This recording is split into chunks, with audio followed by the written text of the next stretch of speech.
In the depths of a medieval winter, when ice crept through the cracks of wattle walls and childbirth meant dancing with death, one woman's story illuminates the forgotten bravery of countless mothers who faced the darkness and cold. Hello, dear traveler. As you settle into warmth and safety this evening, let me take you back through the mists of time to a world where winter was not merely a season, but a test of survival itself. Close your eyes, breathe deeply, and journey with me to a small village on the edge of the known world, where our story begins. In the year 1347, in the northern reaches of what we now call Norway, there existed a settlement so small it appeared on no map, so remote that even the tax collectors rarely ventured there. The village clung to the edge of a fjord like a barnacle to a ship's hull, 15 families in all, their homes built of timber and turf, their lives measured by the turning of seasons and the mercy of the sea. Here, in a hut no larger than a modest garden shed, lived a woman named Astrid Bjornstadtir. She was 26 years old that winter, though the lines around her eyes suggested someone who had lived far longer, etched there by wind and worry, and the weight of responsibility that comes to those who survive in unforgiving places. Astrid's hands were her story, written in calluses and scars. The thick ridge across her left palm came from the rope that had slipped while hauling fishing nets when she was 14, nearly taking her finger. The burn mark on her right wrist, faded now to a pale patch against her weathered skin, was from the night her first child had been born and she had knocked against the cooking pot in her delirium. Her fingers, long and strong, bore the marks of every task a woman in such a place must master. The needle pricks from endless mending, the cuts from gutting fish, the permanent stain of walnut hull dye she used each autumn to darken the wool. These were working hands, capable hands, hands that had brought 2 children into the world and buried one tiny son who had lived only 3 days, his lungs too weak for the brutal air of a January birth. She was not beautiful by the standards of the southern courts, where ladies painted their faces with lead and cinnabar. Astrid's face was broad and honest, her skin roughened by salt spray and cold, her hair the color of dark honey, usually hidden beneath a linen coif and woolen hood. Her eyes, though, her eyes were remarkable. They were the gray-blue of the sea on a cloudy day, and they held within them a depth of feeling that came from watching the horizon for boats that might not return, from memorizing the face of each child at her breast, from seeing both the best and worst that humanity could offer. When she smiled, which was less often than it had been in her youth, small creases appeared at the corners of those eyes, transforming her entire face into something warm and kind. Her body was changing now, growing round with her 3rd pregnancy. She was 7 months along, perhaps 8. It was hard to know precisely, as women in her village marked time by moon cycles and the feel of the child within rather than any physician's calculation. This child moved vigorously, especially at night, pressing small limbs against the walls of her womb as if already eager to escape into the world.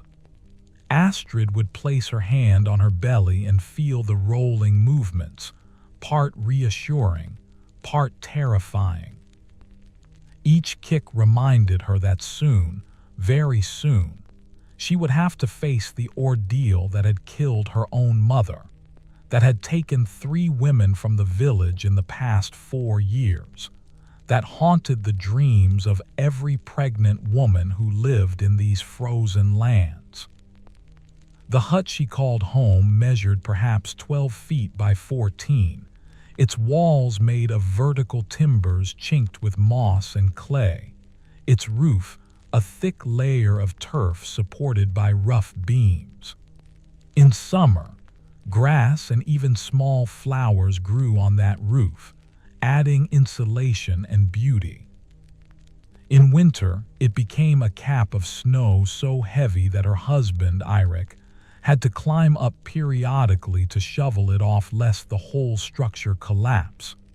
The single room served every purpose: sleeping, cooking, eating, working, living. A stone hearth occupied the center, though hearth was perhaps too grand a word for the circle of rocks that contained their cooking fire. The smoke rose, most of it, anyway, through a hole in the roof, though on windless days it hung in the rafters like a ghost, stinging their eyes and coating everything with a fine layer of soot. Their bed was a platform built against the far wall, raised off the packed earth floor to escape the worst of the cold. It was filled with straw that Astrid changed whenever she could acquire more, covered with their few blankets, 2 of rough wool, 1 of sheepskin that had been her dowry, a luxury that had made Eirik's family consider her a worthy match despite her lack of silver or land. During the coldest nights, they slept with their 2 living children between them, 4-year-old Signe and 7-year-old Bjorn, the heat of their small bodies a necessity rather than a comfort. The children's breath formed clouds in the frigid air, visible even in the near darkness, tiny proofs of life, in a season that seemed determined to extinguish it.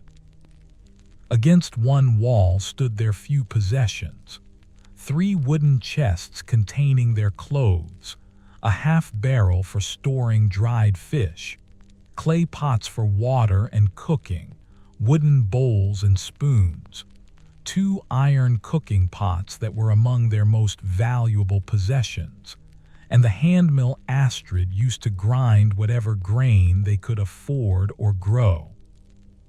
Hanging from pegs driven into the wall beams were Eirik's fishing gear, bundles of dried herbs Astrid had gathered in summer, strings of dried fish, and a small locked box that held their most precious items: a silver brooch that had belonged to Eirik's grandmother, 3 needles of precious iron, a knife with a bone handle, and a small wooden cross carved by the village's previous priest before he had died of fever 5 winters past. The floor was earth, packed hard by years of feet, swept clean each day with a broom of bound twigs. Astrid scattered fresh rushes when she could, but in winter plant materials were scarce, and the floor remained bare, radiating cold that seeped through shoe leather and into bones. She had learned to wrap her feet in layers of wool and fur, to keep moving, to never sit directly on the ground. The cold here was not like the cold of autumn or even early winter. This was the deep cold of January and February, when the fjord itself sometimes froze solid enough to walk upon, when breath froze in beards and mustaches, when exposed skin could blacken and die in the time it took to walk from one end of the village to the other. Outside, the winter landscape was both beautiful and merciless. Snow lay in drifts higher than a man's head, sculpted by wind into fantastic shapes that gleamed silver under the moon. The fjord stretched away toward the sea, its dark water occasionally dotted with chunks of ice that had broken from the glaciers further inland. Mountains rose on either side, their peaks perpetually white, their slopes covered in forests of pine and birch that seemed to crouch beneath the weight of snow. The sky in winter was a strange thing here in the far north. For weeks, the sun barely cleared the horizon, giving them only a few hours of weak, slanting light that turned the snow gold and pink before diving back below the world's edge. The nights were endless, lit by stars so bright and numerous they seemed close enough to touch, and on fortunate nights, by the dancing lights the villagers called the aurora, curtains of green and sometimes red that rippled across the heavens like a blessing or a warning, depending on who you asked. The village itself was little more than a scattering of similar huts arranged in no particular pattern, each one positioned where its builder had found a spot flat enough and sheltered enough from the worst winds. Between the dwellings ran narrow paths trampled through the snow, connecting each home to the others, to the common fish-drying racks, to the small building that served as both storage and gathering place, and to the shoreline where the boats were pulled up and secured for winter. Smoke rose from each chimney hole, thin and gray, a sign of life but also a sign of dwindling fuel. Wood had to be gathered year-round, cut in summer when the weather permitted travel into the forest, dried and stacked, hoarded like gold. A house fire in winter could be catastrophic, but no fire at all was death certain and quick. Astrid had been born in this village, the daughter of Bjorn Grimson, a fisherman of no particular distinction, and Inga, a woman whose own mother had come from a village 2 days' journey to the south. Astrid had been the second of 5 children, though only she and her younger brother, Magnus, had survived to adulthood. 2 had died in infancy of the bloody flux, and 1, her sister Thora, had drowned at age 12 while gathering mussels from the rocks at low tide. A wave had taken her, they said, though no one had seen it happen. They had found her body 3 days later, washed up on a beach miles away, bloated and pale, already being picked at by gulls.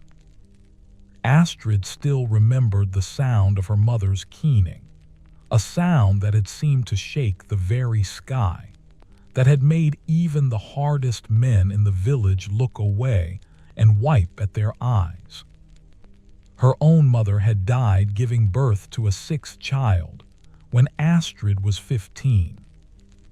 The labor had started normally enough, or so it had seemed to Astrid's young eyes.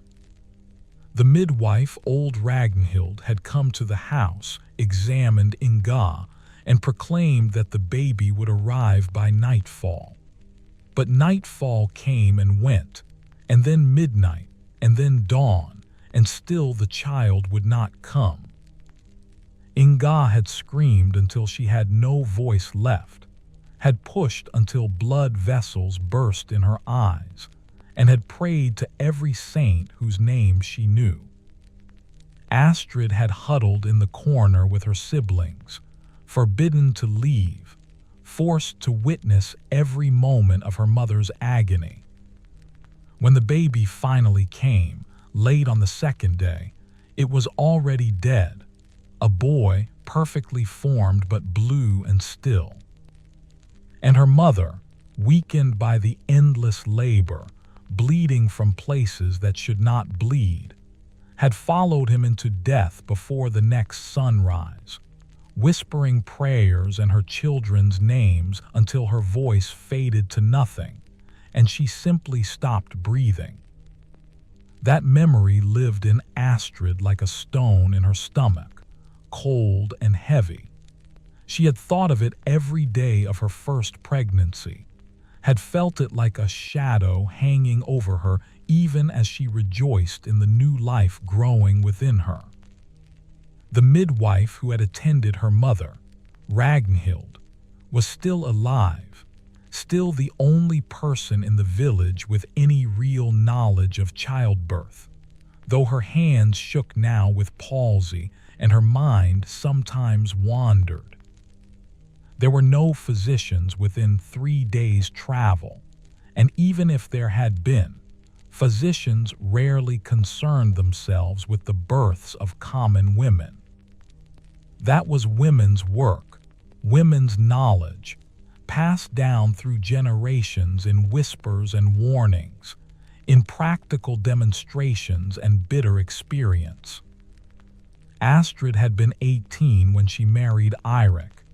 He was 23, already a skilled fisherman, owner of a 6th share in one of the village boats. He was not the handsomest man who had shown interest. That had been Olaf Johansson, with his bright blue eyes and ready laugh. But he was steady, reliable, strong, and he had looked at her with a seriousness that suggested he would not treat marriage as a light thing. His face was weathered and bearded, his hands scarred from fish hooks and rough rope, his body lean and muscled from years of hard labor. He spoke little but meant what he said. When he had approached her father to discuss a union, he had brought not just words but gifts: a barrel of salt cod, a bundle of good firewood, and a promise that he would build his own hut rather than expect Astrid to live with his family.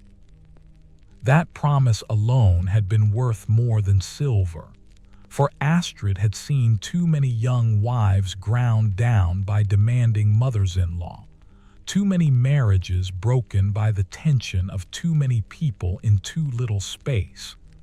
Their wedding had been modest, as all weddings were in the village. The previous priest, Father Tomas, who had died the following winter of the coughing sickness, had blessed their union in the small wooden church that served the village and 3 others along the fjord. Astrid had worn her best dress, dyed blue with woad that her family had traded for, and a crown of dried flowers that her surviving sister-in-law had woven. Eirik had worn a clean tunic and leggings, his beard freshly trimmed, his hair pulled back and tied. The ceremony itself was brief. The church was as cold as the outdoors, and Father Tomas's fingers had been too frozen for lengthy rituals. Afterward there had been a feast, though feast meant bread, dried fish, a small amount of ale and precious honey cakes that Astrid's aunt had made. The whole village had come, bringing what small gifts they could: a wooden spoon, a length of rope, a small knife, a promise to help build the new couple's home. They had built the hut together that first summer, working whenever the weather permitted. Eirik cut and hauled the timber with help from the other men. Astrid gathered moss and clay for chinking, plaited straw for the roof underlayment, and helped lift beams when another pair of hands was needed. She had been proud of their home, small though it was, because it was theirs, a place where they would build their life together. They had moved in just before the autumn storms, and Astrid had spent the darkening days making the space their own, arranging their few possessions, learning where the wind whistled through, and stuffing those gaps with extra moss, finding the best place for the hearth so that smoke would rise properly and heat would spread most evenly.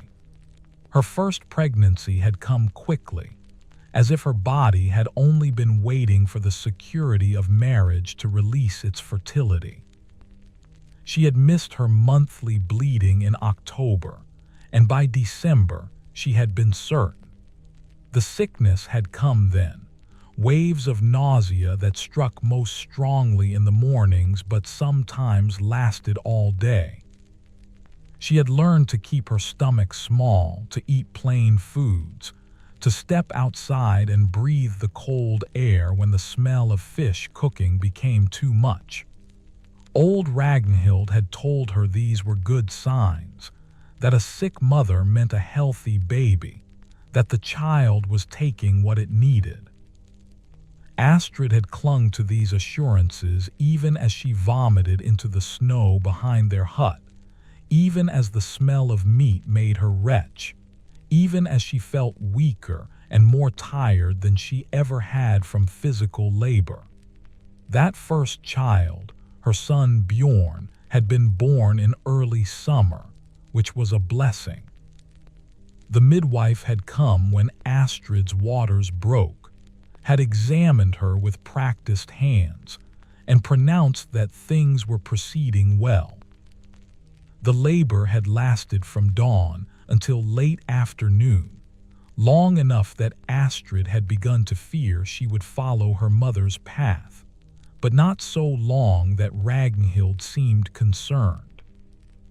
The pain had been beyond anything she had imagined, waves of it that seemed to crack her body in half, that made her understand why women screamed and cursed and called out to God and the saints.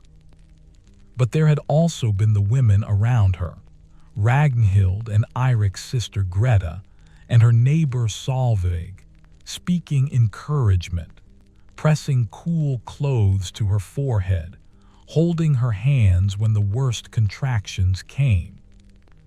And then finally, the moment when Ragnhild had commanded her to push and push again and again until she felt something give way, a release that was part relief and part terror. And suddenly there was a baby crying, a sound so perfect and miraculous that Astrid had wept.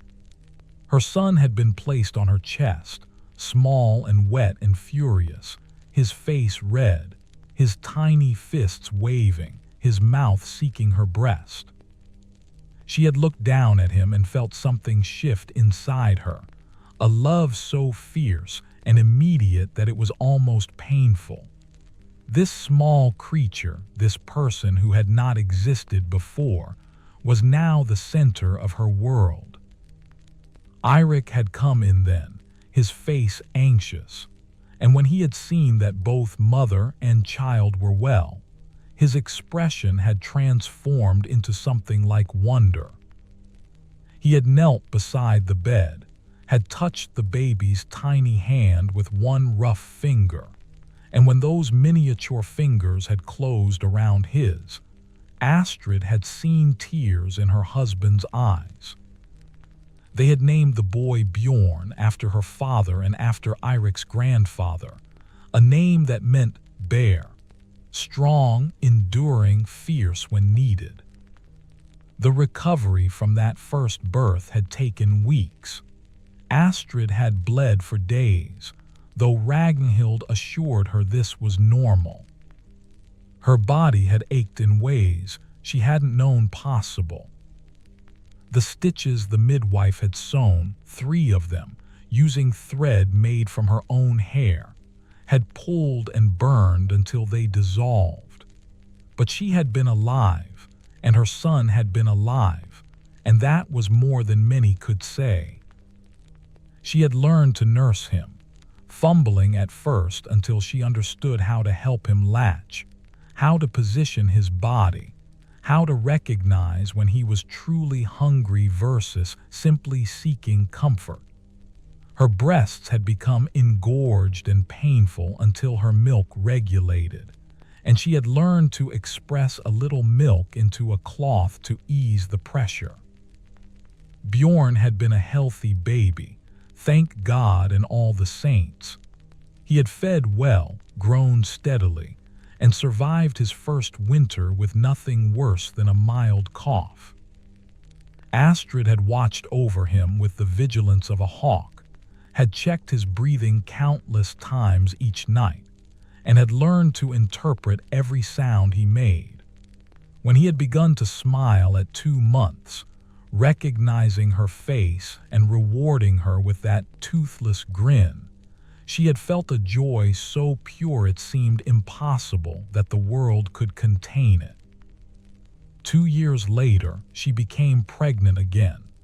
This time she had known what to expect, had recognized the early signs, and had prepared herself mentally for the ordeal ahead.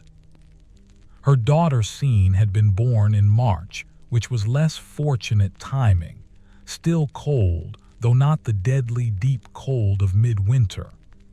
This labor had been faster than the first, only 6 hours from start to finish, and though the pain was no less intense, Astrid had known better how to work with her body, when to breathe, when to push, when to rest. Scene had emerged into the world with a shock of dark hair, squalling with impressive volume, and Astrid had fallen in love immediately, differently than with Bjorn but no less completely. But between Scene's birth and this current pregnancy had come the loss that still haunted Astrid's dreams. 13 months after Scene was born, Astrid had conceived again, unexpectedly, while still nursing her daughter. This pregnancy had felt different from the start, harder, more draining, accompanied by pains that came and went in her belly. She had tried not to worry, had told herself that every pregnancy was unique, but some deep instinct had whispered warnings she tried to ignore. The child had come early in the middle of January, the worst possible time. Labor had started suddenly, violently, at 7 months. Astrid had known immediately that something was wrong. The pain was different, sharper, accompanied by bleeding. Ragnhild had come, had done what she could, but they both knew that a child born this early rarely survived. The labor was mercifully brief, less than 2 hours, but when the baby emerged, a boy so tiny he fit in one of Astrid's hands, he had not cried. His skin was translucent, his eyes fused shut, his lungs not yet ready for the work of breathing. Ragnhild had rubbed him, had tried to get him to gasp, had blown gently in his face, but his chest had never risen. He had lived perhaps 3 minutes, his tiny heart beating visibly through his thin skin, slowing and then stopping while Astrid held him and whispered prayers and promises she could not keep. Eirik had built a tiny coffin from precious wood, and they had buried their son in the frozen ground near the small wooden cross that marked other village graves. Father Tomas was already dead by then, so there had been no priest to speak words over the grave. Eirik had said a simple prayer, his voice rough with grief, and Astrid had stood beside him, empty-armed, her body still bleeding, her heart shattered in ways that never quite mended. The loss had changed something in her, and had added a layer of fear to every pregnancy, every child. She looked at Bjorn and Scene, and saw not just her beloved children but fragile miracles who could be taken at any moment. She held them tighter, worried more, prayed harder. And when this pregnancy had begun, 6 months ago, her first feeling had not been joy but terror mixed with hope, a complicated knot of emotions that sat in her chest like a burden she could not put down. Now, in the depths of winter, with 2 months still to go before her estimated time, That fear had become her constant companion. Every night, Astrid lay awake in the darkness, feeling the baby move, wondering if she would survive the birth, if the baby would survive, if she would leave Bjorn and seen motherless as she herself had been left. The cold seemed to seep not just into her bones, but into her very soul, reminding her that death was always close, but especially close for women in her condition, in this season, in this unforgiving place. The village women sometimes spoke of childbirth in hushed tones, sharing stories that were equal parts advice and warning. They talked of women who had bled to death in minutes, the midwife helpless to stop it, the floor of the hut soaked red before anyone could act. They spoke of Bobbies stuck in the birth canal, unable to go forward or back, condemning both mother and child to hours or days of agony before death brought mercy. They mentioned the fever that sometimes came after birth, turning new mothers hot and delirious, killing them within days despite all efforts to cool them or pray for them. They whispered about Bobbies born backwards or sideways, tears that would not stop bleeding, afterbirths that would not come out, milk that never arrived or infected.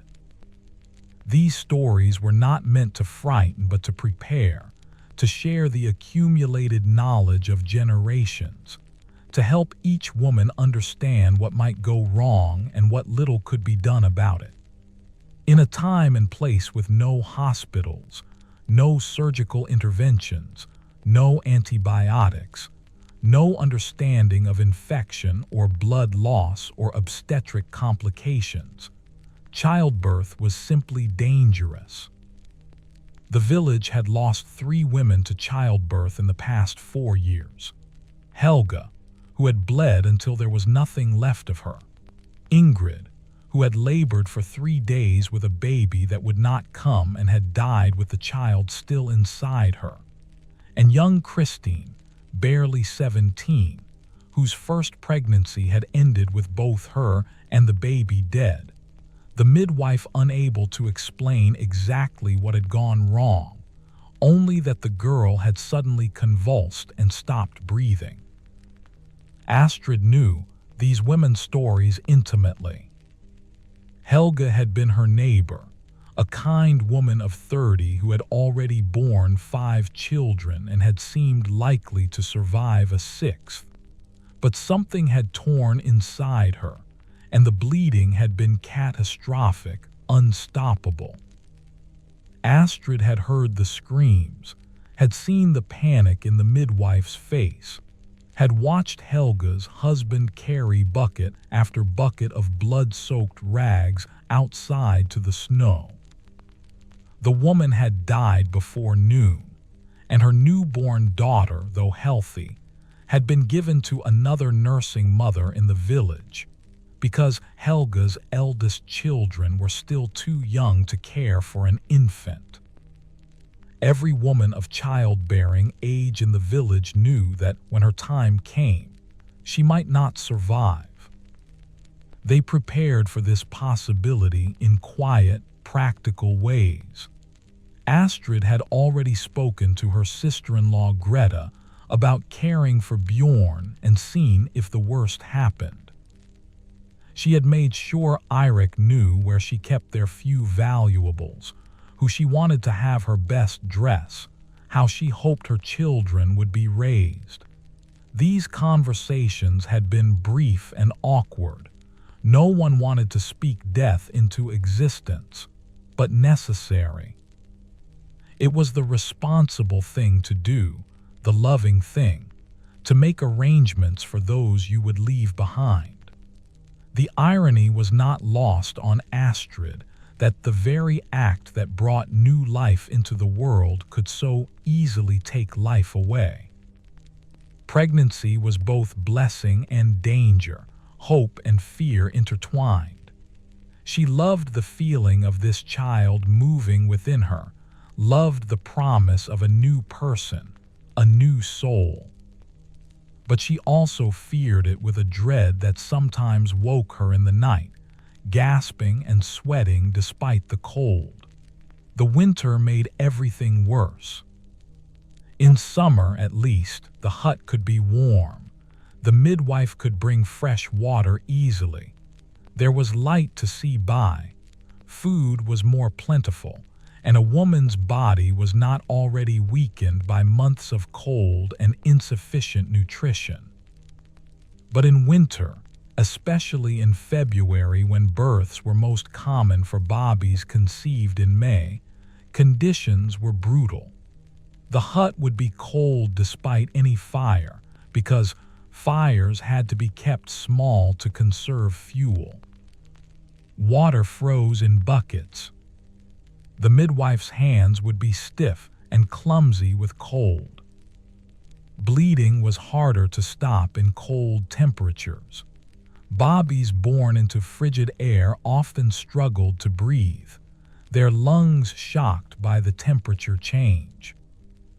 New mothers needed rest and warmth and good food to recover, but winter offered none of these in abundance.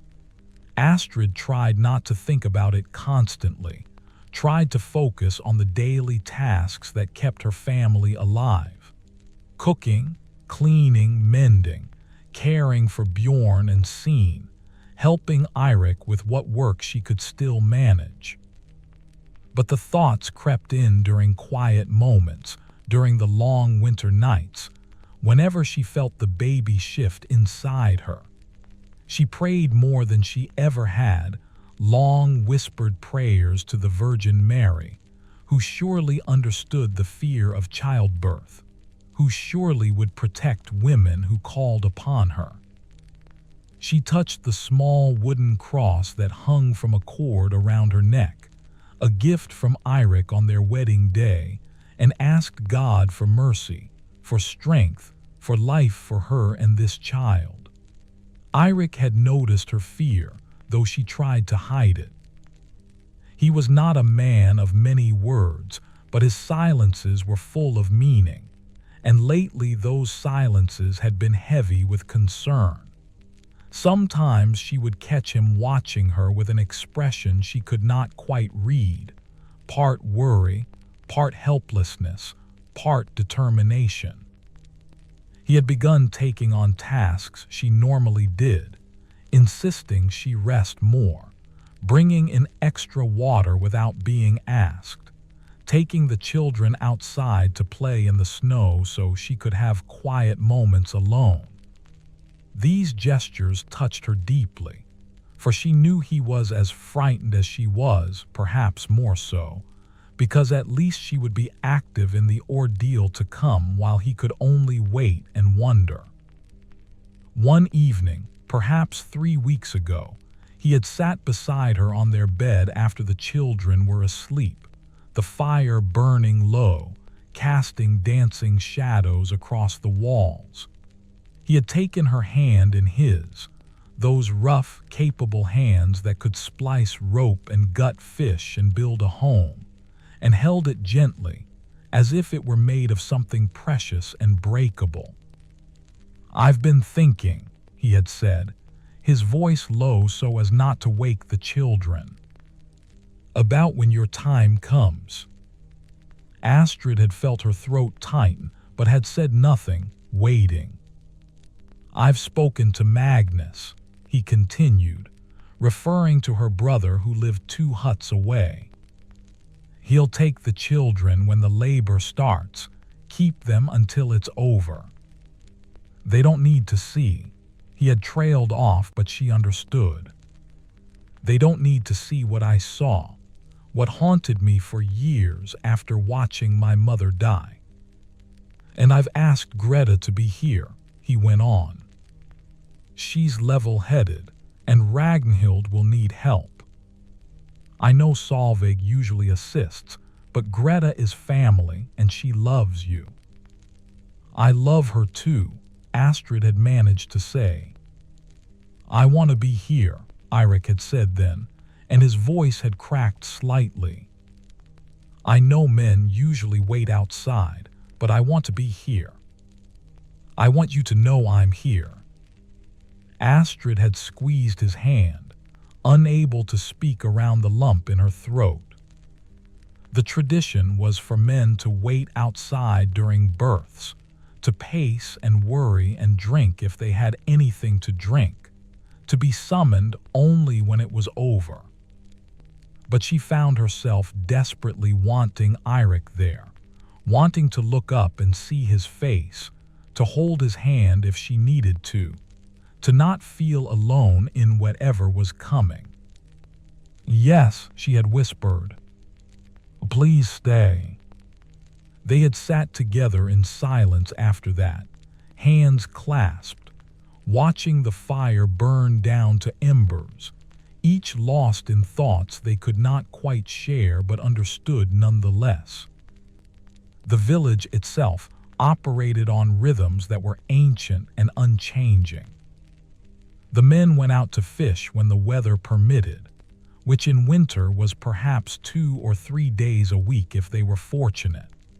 They set nets through holes cut in the ice, jigged for cod with bone hooks and sinew line, checked traps they had positioned in autumn before the hard freeze.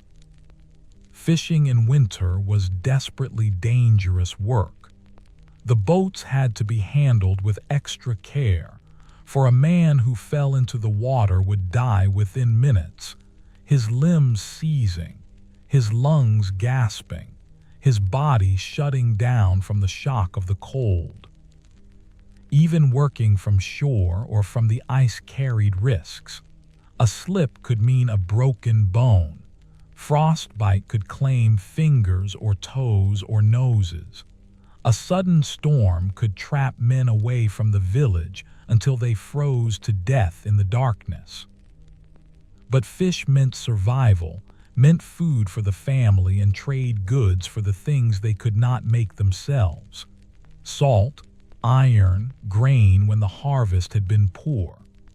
The fish were dried on great racks, preserved in salt when they had it, smoked over fires packed in barrels. Every fish caught was precious, and the men worked with a grim determination born of necessity. They knew their families depended on their success, knew that a poor fishing season could mean starvation before spring, knew that the sea was both provider and killer, generous and cruel in equal measure. The women's work was no less essential and no less exhausting. Astrid's days were filled from the moment she rose, usually when she heard Bjorn stirring, or when the cold finally drove her from beneath the blankets, until she collapsed back into bed at night. First came building up the fire, coaxing reluctant flames from the banked coals, feeding them precious twigs and then larger pieces of wood, positioning the cooking pot to heat water, then preparing breakfast, usually a thin porridge made from barley meal or oats when they had them, sometimes with a bit of dried fish stirred in for substance, occasionally sweetened with a precious spoonful of honey if the children seemed especially tired, or if Astrid felt her own strength flagging. After breakfast came the endless task of keeping the household running. There was water to fetch from the village well, a task that was harder now with her pregnant belly throwing off her balance, the buckets seeming heavier with each passing week. There was washing to do, though in winter this meant breaking ice on the water barrel and scrubbing clothes in frigid water that made her hands ache and turn red. There was mending, always mending. Clothes wore out quickly in their life, and thread and fabric were too valuable to waste.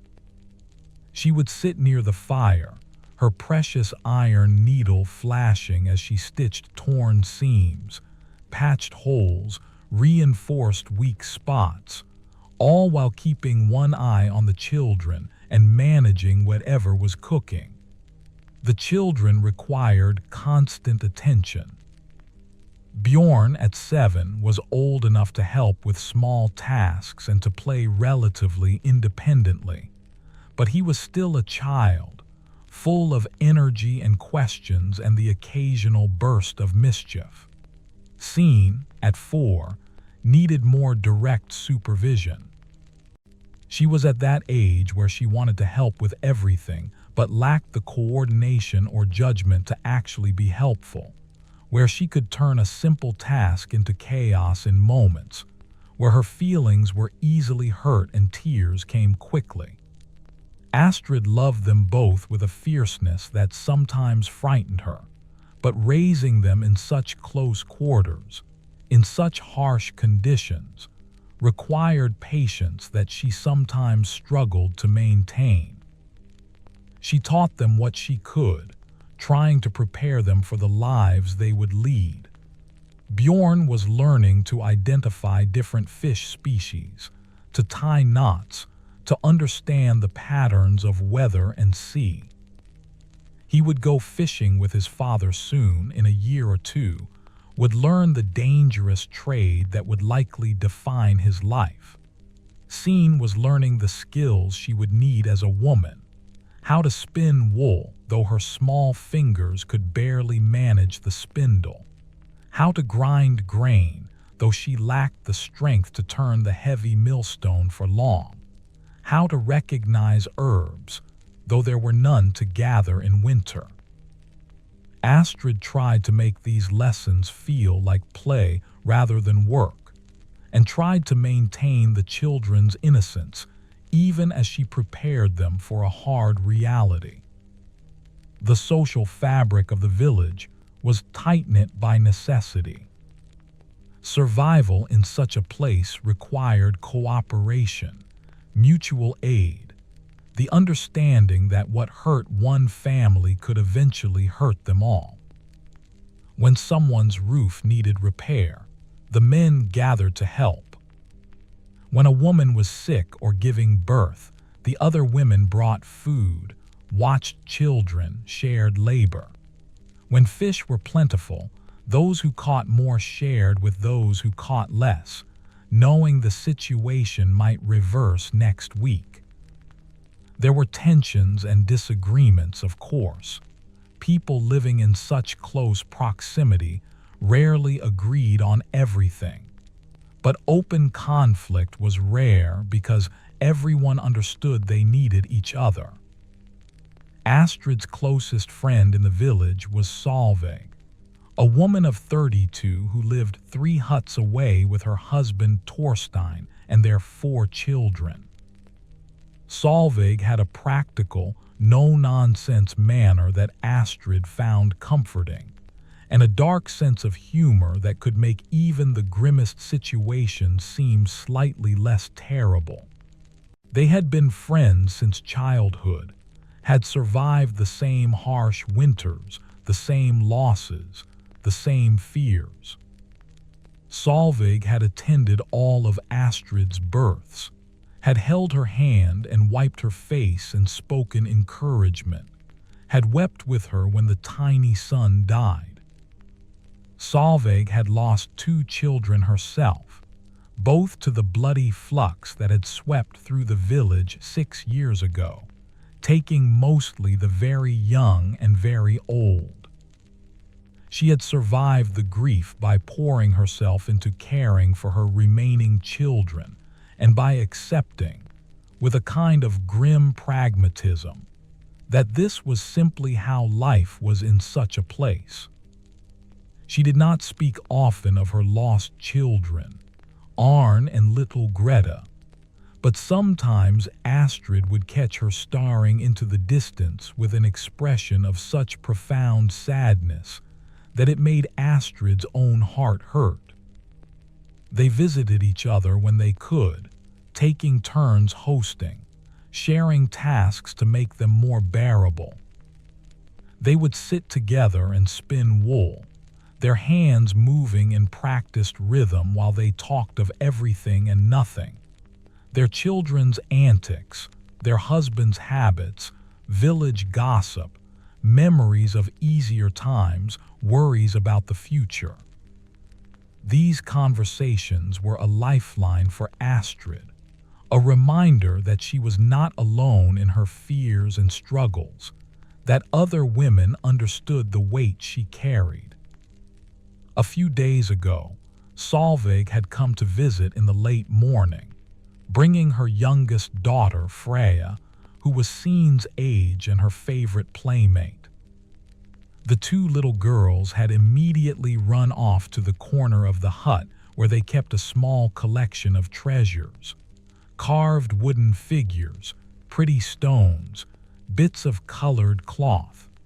They settled into elaborate games that made perfect sense to them and none at all to the adults. Solveig had taken one look at Astrid, who was sitting on a stool, trying to catch her breath after the effort of grinding enough barley for the day's meals, and shaken her head. "You're doing too much," she had said bluntly, settling onto the edge of the bed. "You should be resting more." "I rest when I can," Astrid had replied, though she could hear the exhaustion in her voice. "But who will do the work if I don't? Eirik can do more. The children can help more. And you have friends who can share the load." Solveig had fixed her with a stern look. "This is not the time to be proud or stubborn, Astrid. You need your strength for what's coming." "What's coming?" The words hung in the air between them, heavy with meaning. "I'm frightened," Astrid had admitted quietly, not looking at her friend. "More frightened than I was with the others." "I know," Solveig's voice had softened. "I would be too in your place. Winter births are hard, and you've already had one loss. But you're strong, Astrid. Stronger than you know. You survived your first 2 births, and many women in the village have had 3 or 4 or more children. It can be done." "Helga had 5 children," Astrid had whispered. "And the 6th killed her." There had been a long silence. Then Solveig had reached over and taken Astrid's hand. "Helga had bad luck. Something tore inside her that shouldn't have torn. Ragnhild said it was nothing anyone could have predicted or prevented. It was just a cruel chance. And Christine. And Ingrid. Were they just cruel chances too? Ingrid's baby was positioned wrong, sideways. The midwife tried everything, but there was nothing to be done. And Christine," Solveig had paused, choosing her words carefully. "Christine was very young, her body perhaps not ready. And she had been sick earlier in the pregnancy. You're neither too young nor sick. You're healthy, you carry well. This baby moves strongly. There's no reason to think you won't survive this. But there's no reason to think I will either," Astrid had said. "That's what frightens me most. There's no way to know. I could do everything right and still die. I could be careful and pray and follow every bit of advice, and it might not matter at all." Solveig had not argued, because there was no argument to make. What Astrid said was simply true. Childbirth was dangerous, unpredictable, often fatal. Medicine could do little. Midwives could do only so much.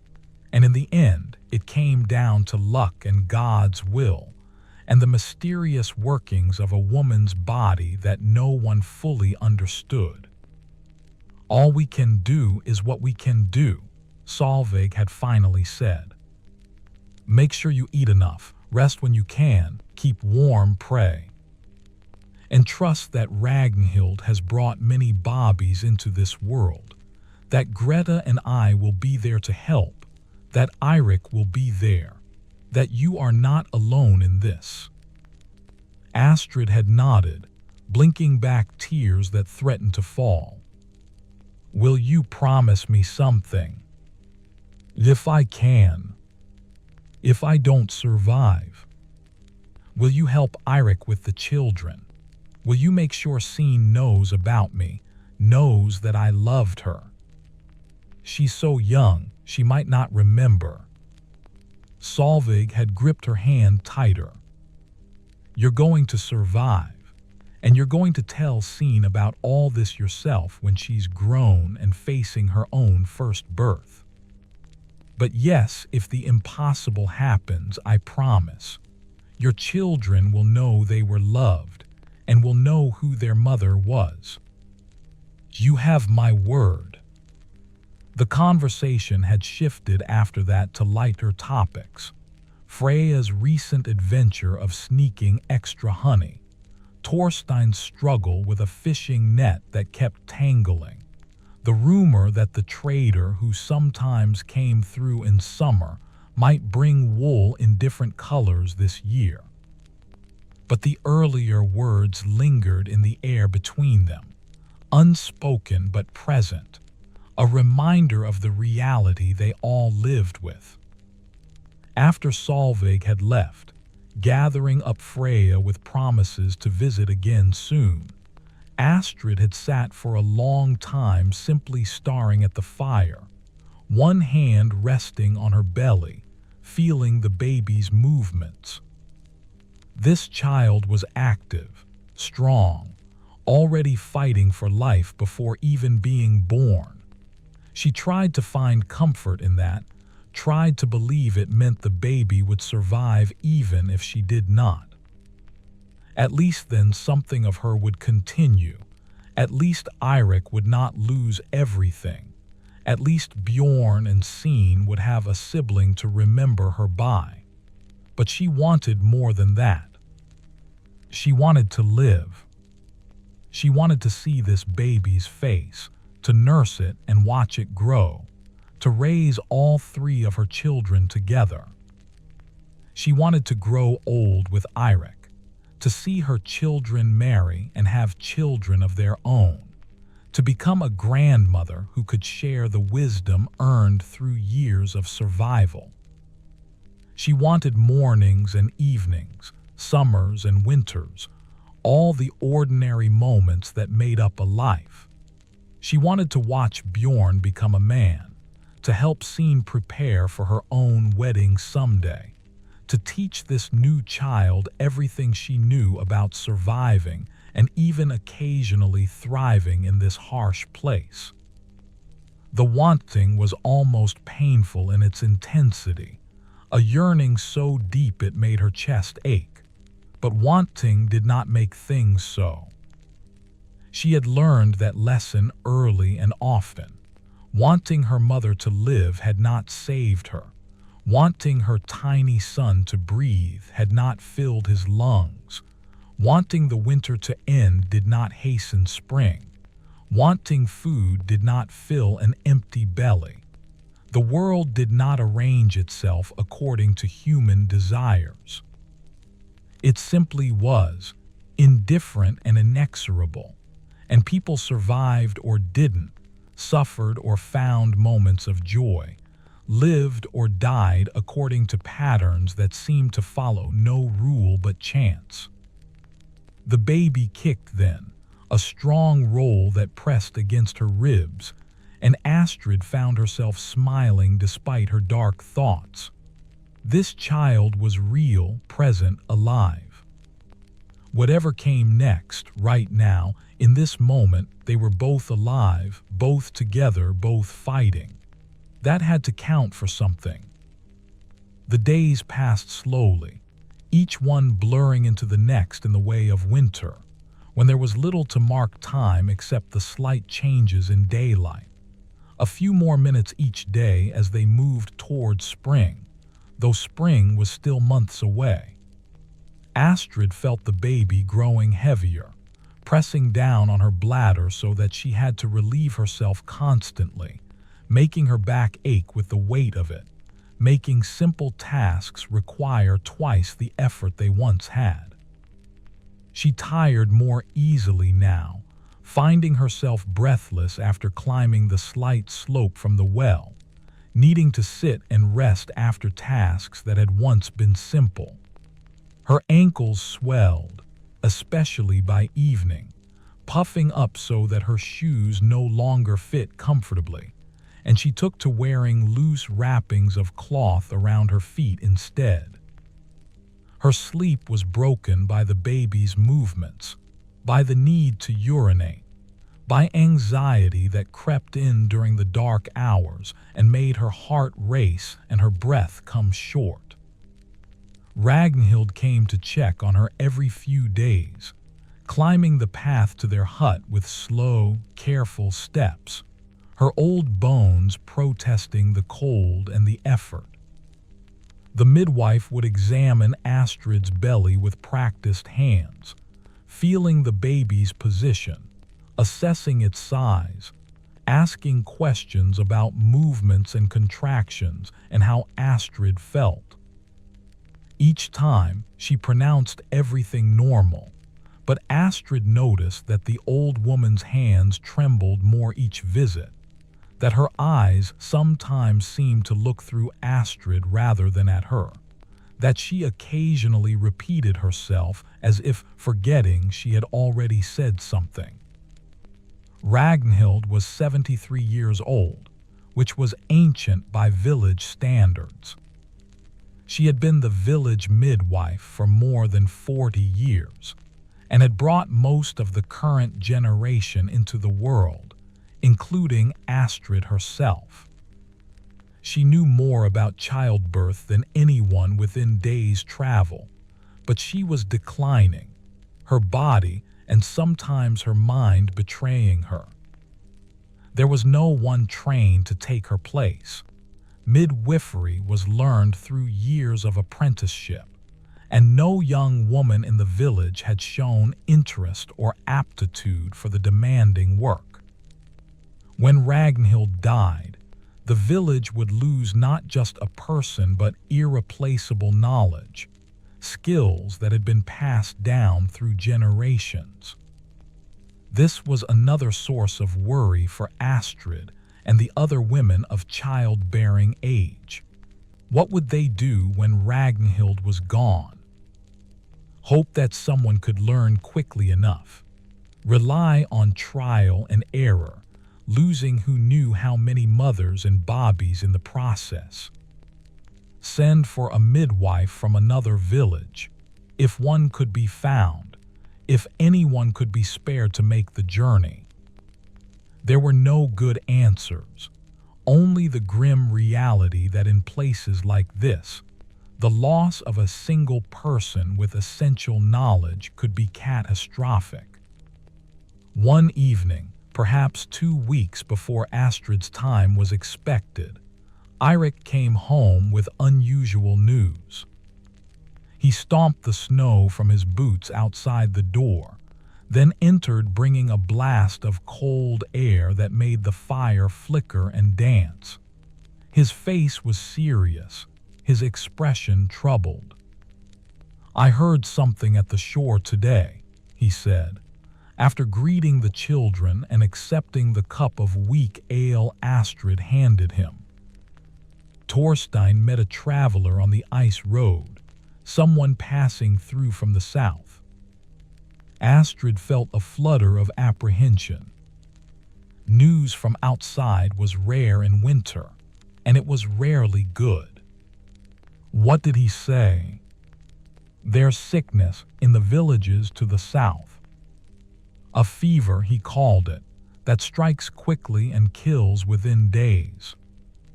It started in the coastal settlements and has been spreading inland. Eirik paused, taking a long drink. 3 villages are said to be nearly empty. They're burning the dead because the ground is too frozen to bury them. A cold that had nothing to do with temperature spread through Astrid's chest. How far south? 5 days' travel, maybe 6. Far enough that it might not reach us, close enough that it could. They looked at each other, both understanding what this could mean. Disease moved along the same routes people did, and while their village was isolated, it was not unreachable. Traders came through, travelers occasionally passed by, people from neighboring villages visited when conditions allowed. Any one of them could carry sickness with them, unknowing, and by the time symptoms appeared, it would be too late to stop the spread. "What should we do?" Astrid asked, though she already knew there was little they could do. "Be careful about welcoming strangers. Make sure the children stay away from anyone who seems ill. Pray." He gave her a wan smile. "The usual." That night, after the children were asleep and the fire had burned low, Astrid lay awake thinking about this new threat.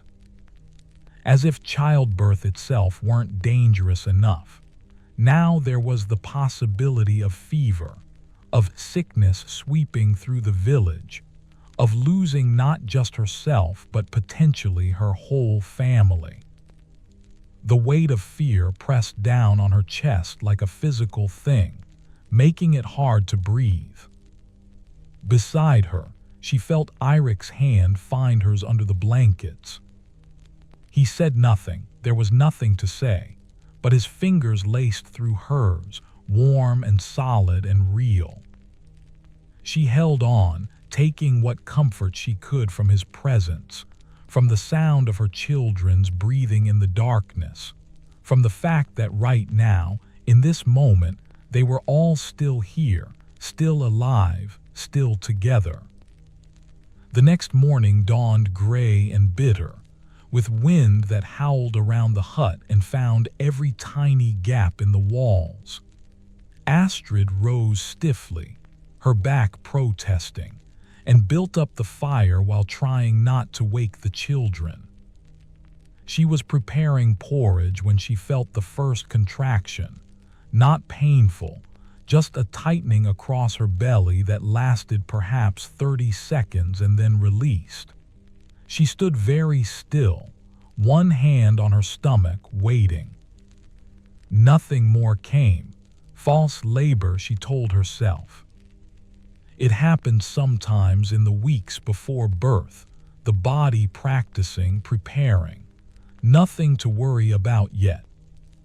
She continued making breakfast, but part of her mind was now alert, paying attention to her body in a new way, wondering if this was the beginning or just another false alarm. The contraction did not repeat, and Astrid went about her day with cautious relief. But she noticed that the baby had shifted lower, pressing down with new intensity, making walking uncomfortable and sitting difficult. The change in position was normal this close to time, she knew. The baby settling into place for birth, but it made everything harder. She moved slowly, carefully, trying not to think about what was coming while being unable to think of anything else. 3 days passed, each one bringing subtle changes that Astrid recognized from her previous pregnancies. The baby's movements became less frequent but more forceful, constrained now by lack of space. Her back ached constantly, a deep, grinding pain that no amount of shifting position could relieve. She felt an almost constant pressure low in her pelvis, as if the baby might simply fall out at any moment, though she knew it didn't work that way. Sleep became nearly impossible. She would drift off for an hour, maybe 2, before being woken by discomfort or the need to relieve herself or the baby pressing against some internal organ, in a way that demanded attention. Eirik watched her with growing concern, but seemed unsure what to do or say. He tried to help more, but there was only so much he could take on. The fishing still required his attention whenever weather permitted. The children still needed care.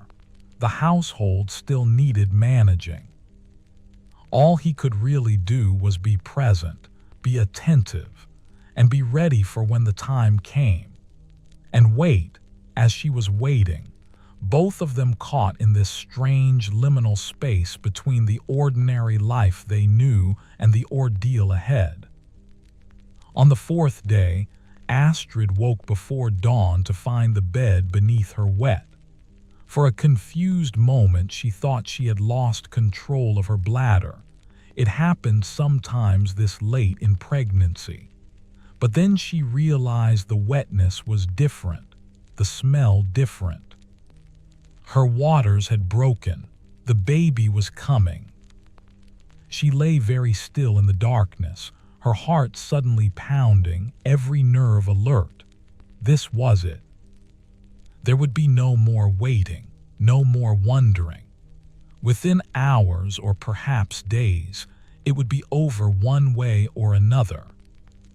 She would meet this child or she would die, or perhaps both. The fear she had been carrying for months crystallized into something sharp and immediate, stealing her breath. Beside her, Eirik stirred, perhaps sensing her tension. "Astrid." "My waters broke," she said, surprised that her voice came out steady. "It's time." She heard him inhale sharply, felt him sit up. "I'll get Ragnhild." "And Greta." "Not yet," Astrid said. "The contractions haven't started properly. It could be hours still. Let everyone sleep a little longer." But even as she said it, she felt the first real contraction begin, different from the false labor days before, unmistakable.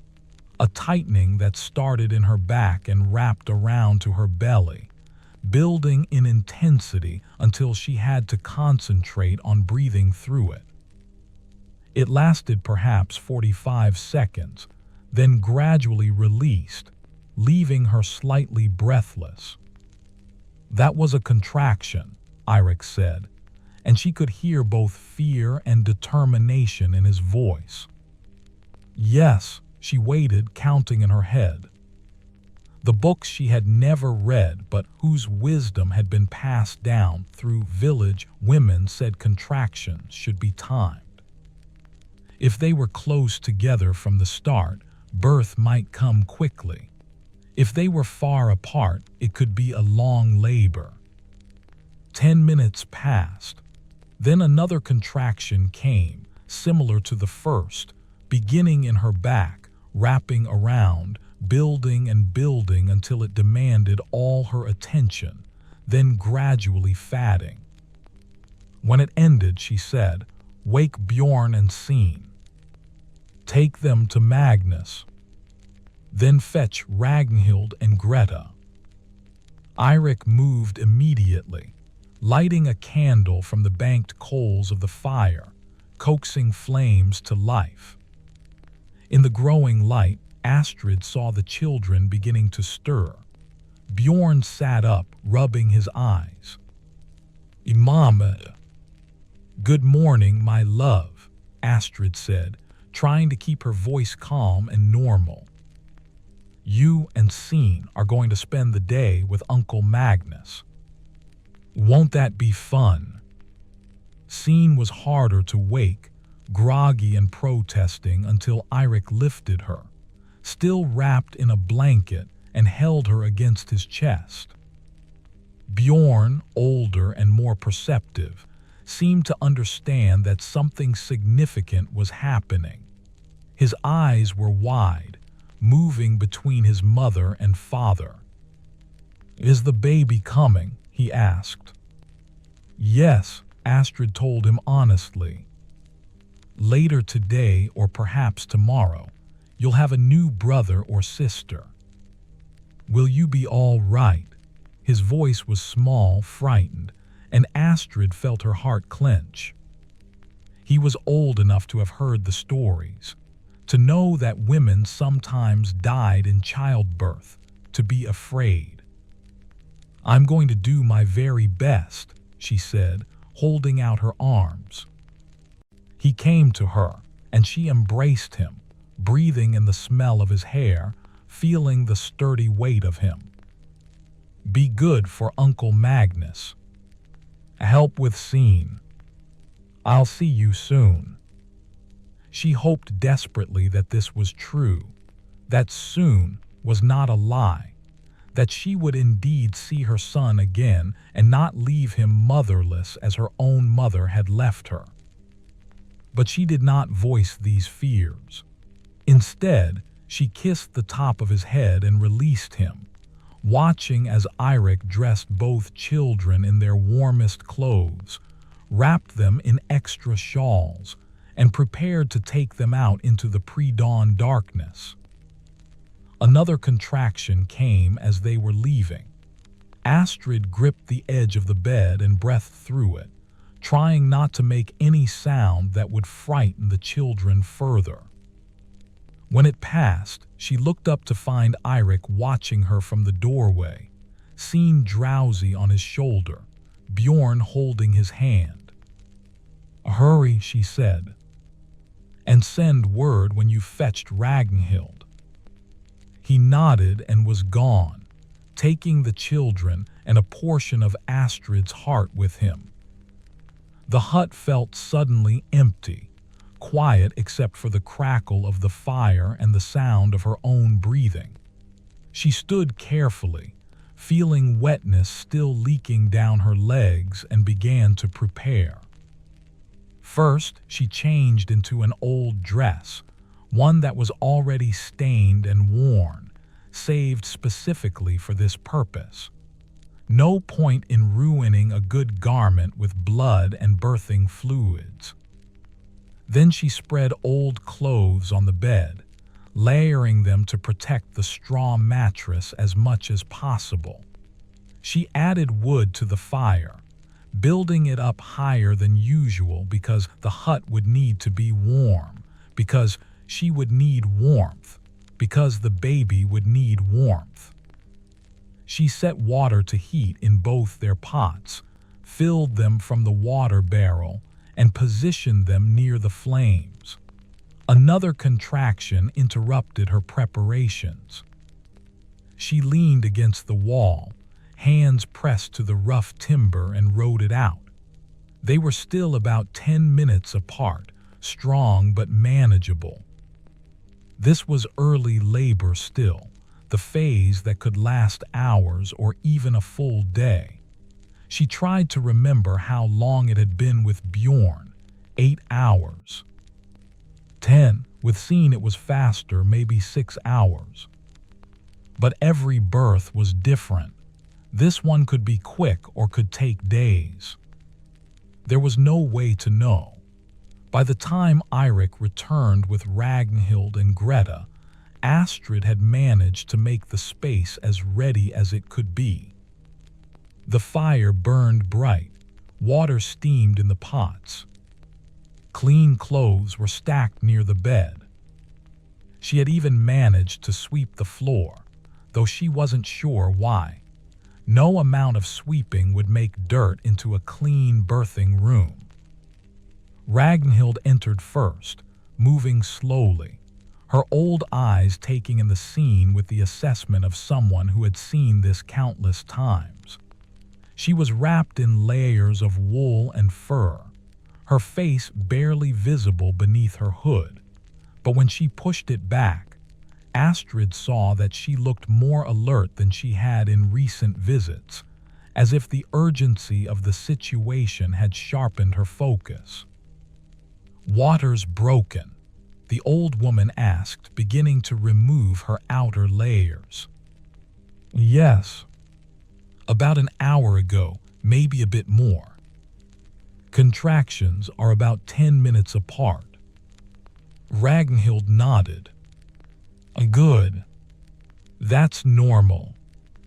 First bobbies are slow, but you've done this before. Your body remembers. How do you feel? Frightened, Astrid admitted.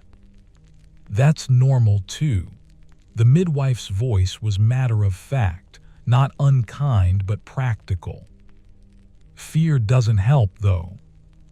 Try to stay calm, breathe through the pains. Rest between them.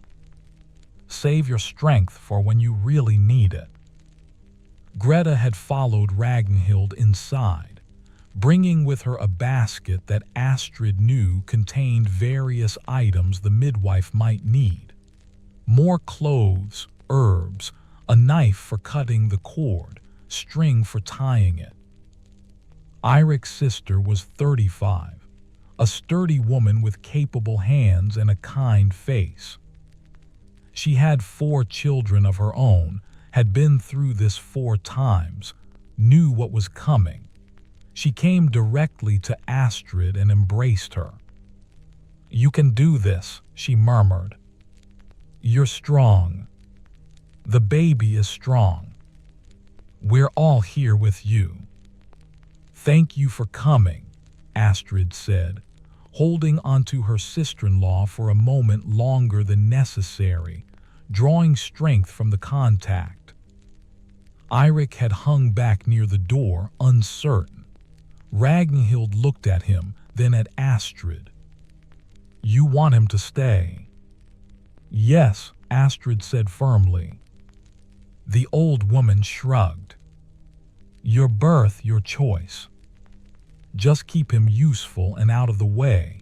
She turned to Eirik. You can help by keeping the fire fed, the water hot, and fetching anything we need. If you feel faint or sick, go outside. We've got enough to manage without a grown man collapsing on the floor. I won't faint, Eirik said, though his face had paled at the thought. Another contraction began, and Astrid automatically moved to lean against the wall, breathing slowly and deliberately as it built and peaked and finally ebbed. When it passed, she found all 3 of them watching her with varying expressions of concern and assessment. Let me examine you, Ragnhild said. Need to see how far along you are. This was the undignified part, the part where privacy and modesty had to be set aside in service of necessity. Astrid lay back on the bed, hiked up her dress, and let the midwife's gnarled fingers probe and press. The examination was uncomfortable, but mercifully brief. You're about halfway opened, Ragnhild announced, withdrawing her hand and wiping it on a cloth. Baby's head is down, positioned well. If things continue as they are, you might hold this child by tonight. Tonight. Hours still to go then. Hours of increasing pain, increasing effort, increasing fear. But also hours closer to meeting this baby, to knowing if they would both survive, to having the waiting finally be over. The morning progressed slowly, measured in contractions that came with increasing frequency and intensity. 10 minutes apart became 8, then 7, then 5. Astrid tried to follow Ragnhild's advice. Rest between pains, breathe through them, stay calm. But it became harder as the contractions strengthened. The pain was not yet unbearable, but it was demanding, impossible to ignore, requiring all her focus when it came. She found herself packing between contractions, unable to sit still, her body seeming to know that movement helped, that staying loose and relaxed made the pain more manageable. She walked slow circles around the hut's small interior, one hand on her back, the other occasionally touching the wall for balance. Greta walked with her sometimes, offering an arm, speaking quiet words of encouragement. Eirik watched from where he sat near the fire, maintaining it carefully, his face tight with worry but his presence steadying. Around midday, Solveig arrived, having heard from Magnus that Astrid's time had come. She brought food, a small pot of stew, some bread, knowing that those attending a birth often forgot to eat in the intensity of the moment. She also brought her practical presence, her refusal to treat the situation as anything other than what it was. Difficult but manageable, dangerous but survivable. "How is she?" Solveig asked Ragnhild, keeping her voice low. "Progressing normally. Strong contractions, good timing. Baby's in position. Barring complications, this should be straightforward." "Should be."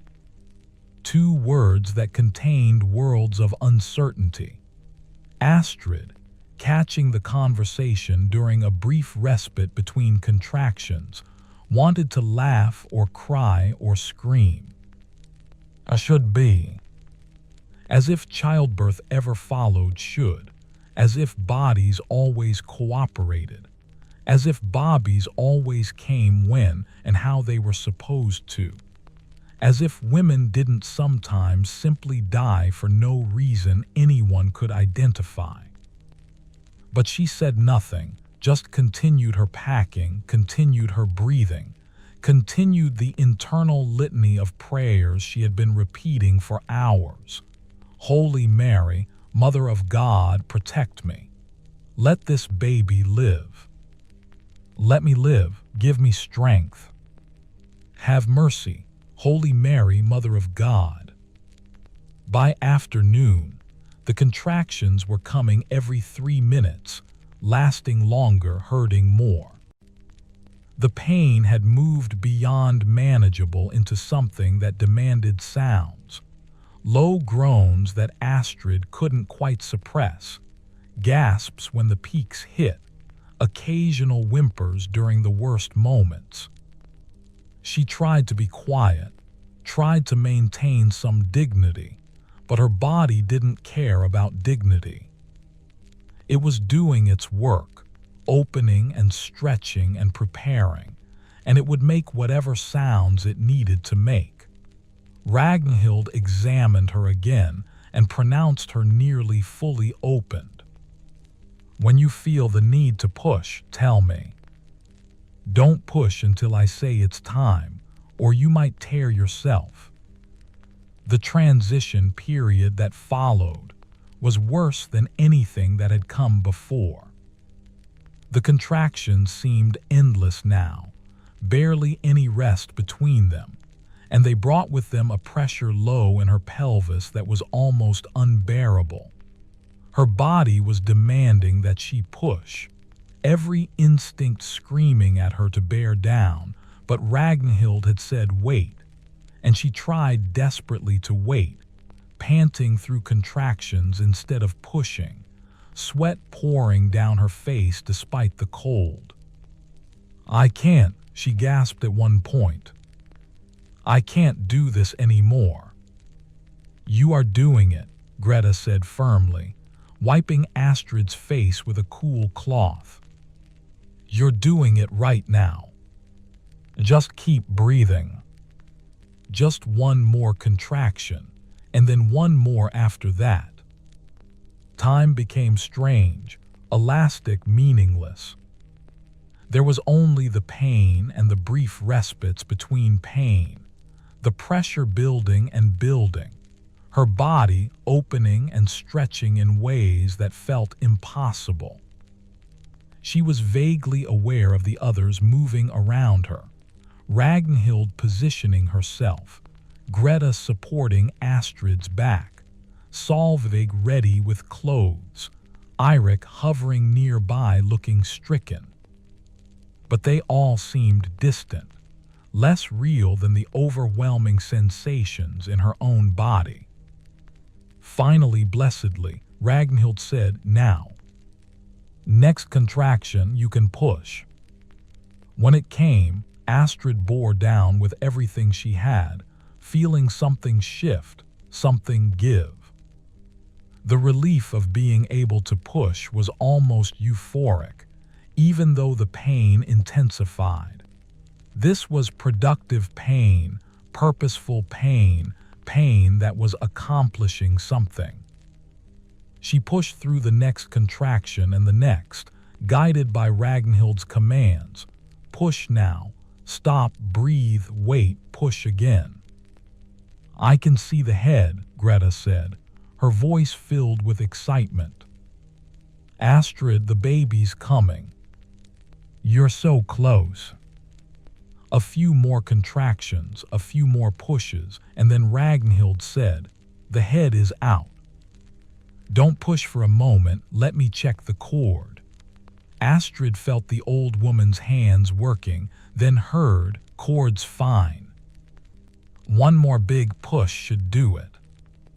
Astrid gathered herself, and when the next contraction came, she pushed with every remaining ounce of strength.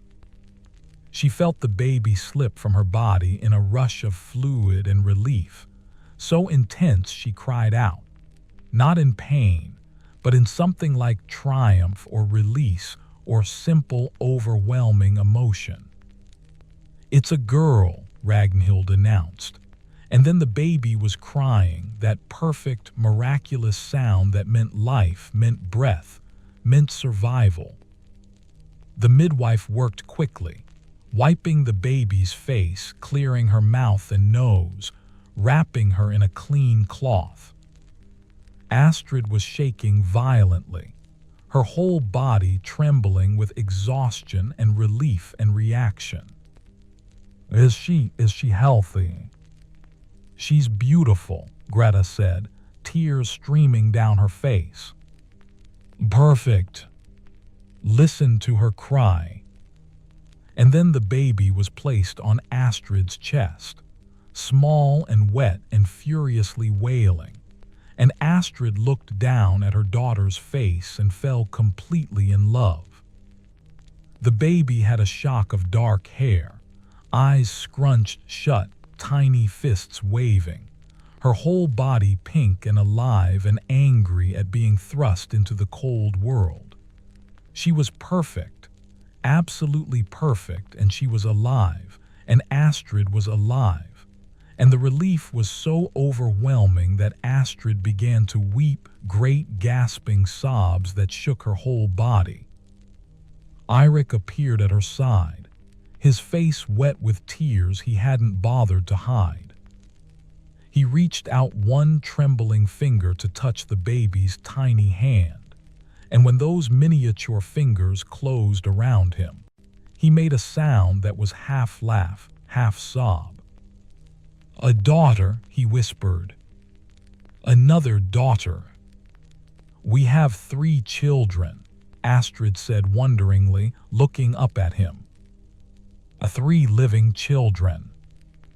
The baby's cries were already subsiding, her body responding to the warmth of her mother's skin, to the sound of Astrid's heartbeat that she had heard for months from within.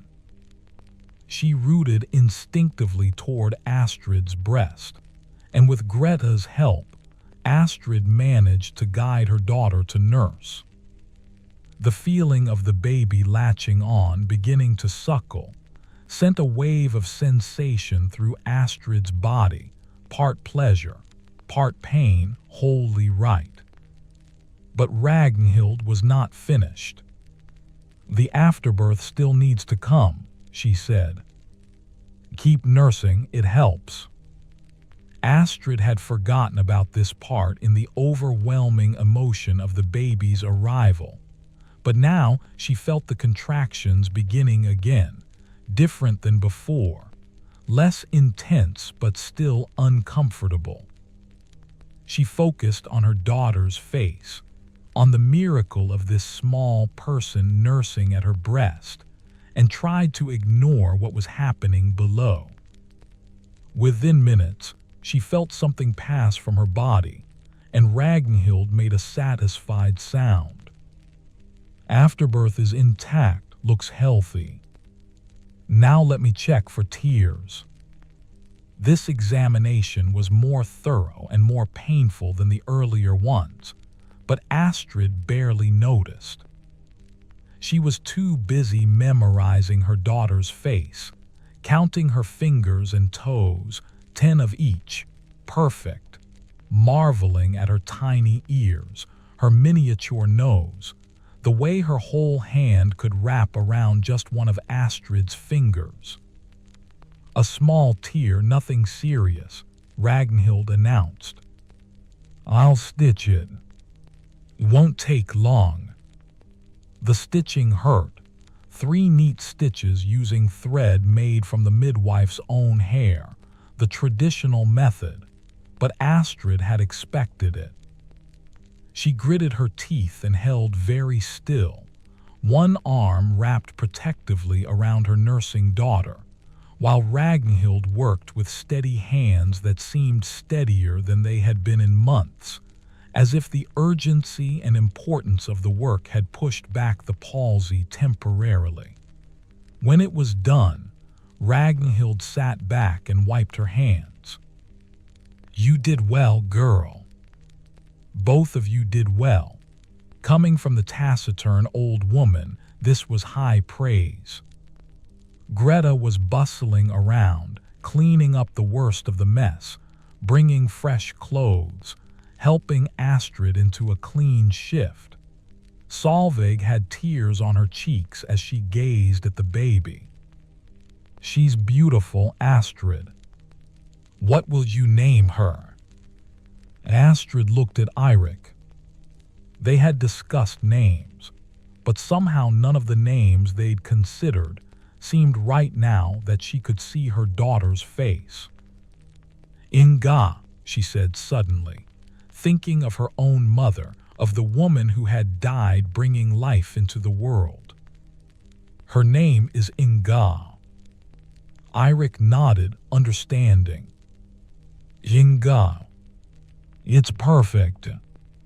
The baby, Inga, had fallen asleep at the breast, her tiny mouth still working occasionally in dream-sucking motions.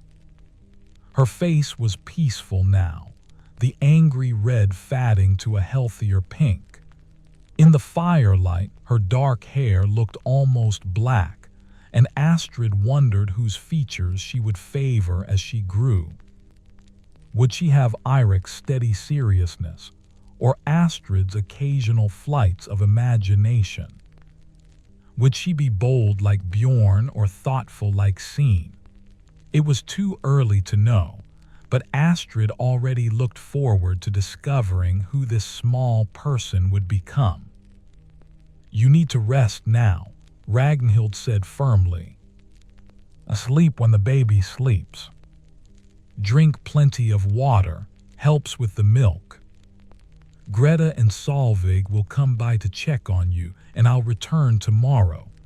She paused, her old eyes meeting Astrid's. You survived, girl. You and your daughter both. That's no small thing. Thank you, Astrid said, and the words felt inadequate for what she meant. Thank you for your skill, for your presence, for the knowledge you've accumulated over decades, for being here to catch my daughter and tend to my body. Thank you for helping me survive. After Ragnhild left, bundled once more in her layers against the cold, Solveig stayed long enough to make sure Astrid had eaten something. The stew she'd brought, now reheated, tasted better than anything Astrid could remember eating. Then she too departed, promising to spread the good news throughout the village, to tell Magnus he could bring the children home whenever Astrid felt ready. Finally, it was just Astrid, Eirik, and baby Inga. The hut felt different now, warmer somehow, fuller, as if the addition of one tiny person had changed the very air. Eirik sat on the edge of the bed, careful not to jostle his wife and daughter, just watching them with an expression of such tender wonder that Astrid felt her eyes fill with tears again. "I was so afraid," she admitted quietly. "I thought I might not survive. That you'd be left alone with the children, that Inga would never know me." "I was afraid too," Eirik said. "I've never been so frightened in my life. Not in storms at sea, not when I fell through the ice that time, not ever. The thought of losing you," he trailed off, unable to finish. "But I didn't die," Astrid said, and saying it out loud made it more real, more true. "We both survived. Inga is healthy and strong, and I'm here. We're here." "You're here," Eirik repeated, as if testing the reality of it. Then he leaned forward and kissed her forehead, gentle and reverent. "Rest now. I'll tend the fire and watch over you both." Astrid wanted to argue, to say she wasn't that tired, but even as she thought it, exhaustion rolled over her like a wave. The adrenaline that had carried her through labor was ebbing, leaving behind bone-deep weariness. Her body ached everywhere, her back, her hips, her legs, the tender place where Ragnhild had stitched her. But more than the pain was simply the overwhelming need to sleep, to let her body begin the long work of recovery. She shifted carefully, adjusting Inga so they were both comfortable, and let her eyes close. The last thing she saw before sleep claimed her was Eirik's face, illuminated by firelight, watching over them with fierce protectiveness and love. When she woke, it was to the sound of children's voices. For a confused moment she thought it was morning, that she needed to get up and start the day's work. But then she felt the warm weight of Inga in her arms and remembered. The baby, the birth. She had survived. She opened her eyes to find late afternoon light slanting through the smoke hole. She had slept for hours. Eirik was crouched by the door, speaking quietly to Bjorn and Seen, who were practically bouncing with excitement and curiosity. "Can we see?" Seen was asking. "Please, Papa. Can we see the baby?" "If Mama is awake," Eirik said, and then he noticed Astrid's open eyes. "Are you ready for visitors?" Astrid smiled, her first real smile in what felt like days. "Yes. Let them in." The children bounded across the small space, then stopped short near the bed, suddenly shy and uncertain. Bjorn stared at the tiny bundle in his mother's arms with wide eyes. Seen pressed close to her brother's side, peeking around him. "Come closer," Astrid invited. "Come meet your sister." They approached slowly, reverently, as if the baby were made of something precious and breakable. Which Astrid supposed she was. "She's so small," Bjorn whispered, reaching out one finger to gently touch Inga's hand. The baby's fingers opened and closed reflexively, and Bjorn's face lit up with wonder. "Was I that small?" Seen asked, her voice hushed. "You were," Astrid confirmed. All babies start this small, but they grow quickly. Soon Inga will be as big as you. What's her name? Bjorn wanted to know. Inga. We named her after my mother, your grandmother. The one you never got to meet. Bjorn nodded seriously, understanding the weight of being named after someone, the honor and responsibility it carried. Hello, Inga, he said to his new sister. I'm your big brother.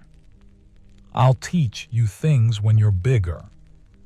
How to skip stones and catch fish, and recognize the different bird calls. Astrid felt her throat tighten with emotion. She's lucky to have you as a brother. Scene was less interested in making promises and more interested in practical matters. Can I hold her? When you're sitting down and very careful, yes. But not quite yet. She's still very new and needs to stay warm with Mama. Scene accepted this with a slight pout, but continued to stare at the baby with fascination. She's pretty. When will she play with me? Not for a while yet. Bobbies sleep most of the time at first, and when they're awake, they mostly just eat and cry. But eventually, yes, she'll play with you. The children stayed for a while longer, asking questions, marveling at their sister, until Eirik gently suggested they should let their mother rest more. They left reluctantly, Bjorn glancing back multiple times, Scene already planning out loud all the things she would show the baby when she was old enough. After they'd gone outside to play in the snow under their father's watchful eye, Astrid lay back, holding Inga close. The hut was warm, the fire crackling softly. Through the walls she could hear the muffled sounds of the village going about its evening routines, voices calling to one another, the thunk of wood being chopped, the bark of a dog. Normal sounds, ordinary sounds, the sounds of life continuing. She had survived. The simple enormity of that fact kept hitting her in waves. She was alive. She could feel her daughter's warmth, could hear her soft breathing, could watch the rapid flutter of her tiny eyelids as she dreamed whatever newborns dreamed. She would see spring come. She would watch her children grow. She would have mornings and evenings, summers and winters. All the ordinary moments she had feared might be taken from her. The relief was so intense it was almost painful, a release of tension she hadn't fully realized she'd been carrying. For months, she had lived under the shadow of potential death, had made peace with the possibility that she might not survive, had prepared as best she could to leave her family behind. And now she didn't have to. She was here. She had faced the ordeal and emerged on the other side, battered and exhausted but alive, with a healthy daughter in her arms. The days that followed the birth settled into a rhythm, unlike any Astrid had experienced before. The village women called this time the lying-in period, when a new mother was expected to remain mostly in bed, recovering her strength while others cared for her household. In practice, especially in a place as harsh as their village, this ideal was rarely fully realized. But Eirik was determined, and with Greta and Solveig's help, Astrid found herself actually able to rest more than she had anticipated. Greta came every morning, bringing food she had prepared in her own home, porridge enriched with butter when they had it, fish stew with precious vegetables from the root cellar, bread that was fresher and better than anything Astrid usually managed to make. She would sit with Astrid for an hour or two, helping with whatever needed doing, holding Inga so Astrid could eat with both hands or simply sleep undisturbed for a brief while.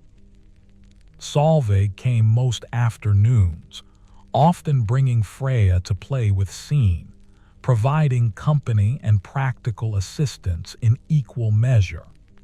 The children adapted to their new sister with varying degrees of enthusiasm. Bjorn took his role as eldest seriously, speaking quietly around the baby, fetching things when asked, trying to be helpful in ways that were sometimes actually helpful and sometimes created more work. He had started referring to himself as the big brother and seemed to stand a little straighter, as if the title had added inches to his height. Scene was more volatile in her reactions, sometimes utterly enchanted by the baby, wanting to touch her and talk to her constantly, other times jealous and demanding, acting younger than her 4 years, clearly struggling with no longer being the baby of the family. Astrid did her best to give Scene extra attention when Inga was sleeping, to reassure her daughter that she was still loved, still important, that the new baby didn't diminish her place in the family. It was exhausting work, this emotional management on top of the physical recovery and the constant demands of a newborn. But it was also necessary, a different kind of labor than childbirth, but labor nonetheless. Inga herself was a relatively easy baby, as Bobby's went. She woke every 2 or 3 hours to nurse, day and night, leaving Astrid perpetually sleep-deprived but not completely destroyed by exhaustion. She cried when she was hungry or needed changing, but otherwise seemed content to sleep or simply exist in that mysterious not-quite-awake state that newborns inhabited. Her face was losing the swollen, slightly squashed appearance of the newly born, her features becoming more defined. She had Irik's nose, Astrid thought, and perhaps her own mouth. Her eyes were the dark blue that all Bobbies had, though they might change color in the coming months. Nursing was going well, though Astrid's breasts were tender and occasionally painfully engorged. Ragnhild had visited twice since the birth, examining both mother and baby, pronouncing them both healthy and healing well. The stitches pulled and burned but were doing their work, holding torn flesh together so it could knit back whole. The bleeding had slowed from a flood to a trickle and would eventually stop entirely. Her belly, which had been tight and round with pregnancy, was now soft and loose, her body slowly beginning the process of returning to something like its former shape, though Astrid knew it would never be quite the same. Each child left its mark, stretch marks silvering across her stomach, breasts that were fuller and softer than they had been before her first pregnancy, a slight widening of her hips. Her body was a map of motherhood, marked by the lives it had created and sustained. On the 5th day after Inga's birth, when Astrid was beginning to feel almost human again, still tired, still sore but functional, Solveig arrived with news from the wider village. She came in shaking snow from her cloak, her face unusually grave. "The sickness has reached us," she said without preamble, once she had made sure the children were occupied at the far end of the hut. Harold's youngest boy took ill yesterday. High fever, struggling to breathe. This morning, Harold's wife started showing symptoms too. The warmth Astrid had been feeling drained away, replaced by cold dread. Harold's family lived only 4 huts away. His youngest son, Nut, was 6 years old, the same age as several other children in the village. If he had been playing with the other children before becoming sick. "Have they been isolated?" Astrid asked, unconsciously pulling Inga closer. "As much as possible. Magnus has told everyone to stay away from their home, and Harold isn't going out." But before they knew Nut was sick, Solveig didn't need to finish. Before they knew it, the child had been running around the village like all children did, touching things, breathing near people, potentially spreading whatever fever had gripped him to others. "What can we do?" Astrid felt helpless, confined to bed with a newborn, unable to contribute or protect or even fully understand the scope of the threat. "Keep your family away from others as much as possible. You're already mostly isolated here with your lying in, which might actually help. Wash hands frequently, keep the children close, and pray." Solveig's face was tight with worry. "I'm going to keep Freya home, away from the other children. I suggest you do the same with Bjorn and Seen." After Solveig left, Astrid discussed the situation with Eirik. He had already heard rumors at the shore, and had seen the worry on the other men's faces as they prepared their boats. The threat of disease hung over the village like a dark cloud, made worse by the fact that there was so little they could do about it. There were no physicians, no medicines beyond what herbs people had stored, and the folk remedies that sometimes helped and sometimes did nothing. If the fever was truly the same one that had devastated villages to the south, their only hope was that it would somehow skip over them, or that enough people would survive to keep the community functioning. The next 2 weeks were among the longest of Astrid's life. She was trapped in the hut with her children, 2 weeks still from childbirth to venture out, too frightened by the spreading sickness to want to anyway. Eirik brought news each evening. 2 more children were sick, now 3 adults, and old Ragnhild herself had taken ill with fever. Each report made Astrid's stomach clench with fear. She checked her children obsessively, feeling their foreheads for fever, listening to their breathing, watching for any sign of illness. She held Inga almost constantly, as if her body could shield the baby from invisible threats. Bjorn and Seen grew restless, confined to the small space day after day, unable to play outside or visit friends. They bickered more, their usual good humor fraying under the strain of boredom and the tension they sensed from their parents.